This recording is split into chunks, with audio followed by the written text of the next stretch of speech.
최근 윤석열 대통령의 탄핵과 관련된 사건은 우리나라 정치사에 큰 파장을 일으켰습니다. 탄핵 사유로는 대통령의 비상계엄 선포 등 헌법과 법률을 위반한 행위가 지목되었습니다. 이러한 중대한 위헌 행위로 인해 대통령이 탄핵되었지만 현행법상 대통령이 속했던 정당에 대한 직접적인 제재는 이루어지지 않았습니다.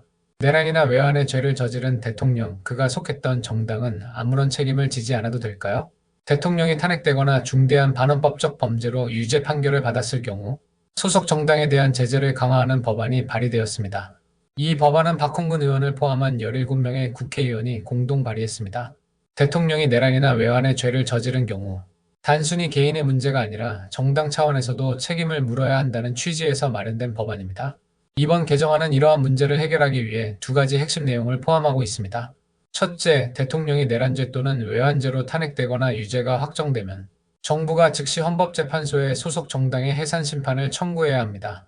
둘째, 해당 정당은 이후 치러지는 첫 번째, 전국 단위 선거에서 후보자를 추천할 수 없습니다. 즉, 정당의 존속 여부뿐만 아니라 선거 참여 자체도 일정 기간 제한하는 것입니다. 또한 대통령이 탄핵이나 유죄 판결을 받기 전에 당적을 이탈하더라도 해당 정당에 대한 해산 심판 청구와 후보자 추천 제한 조치는 그대로 적용됩니다. 이 법안이 통과되면 대통령 개인의 중대 범죄가 단순히 개인의 문제로 끝나지 않고 이를 배출한 정당도 일정 부분 책임을 지게 됩니다. 이는 정당이 보다 엄격한 내부 검증 시스템을 운영하도록 유도할 것입니다.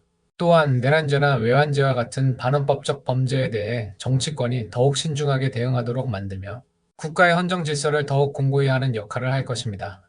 여러분은 어떻게 생각하시나요? 내란죄나 외환죄로 탄핵된 대통령의 정당이 선거에 후보를 낼 수 없도록 하는 것이 타당하다고 보시나요? 여러분의 의견을 댓글로 남겨주시고 더 많은 법안 소식을 원하신다면 구독과 좋아요 부탁드립니다.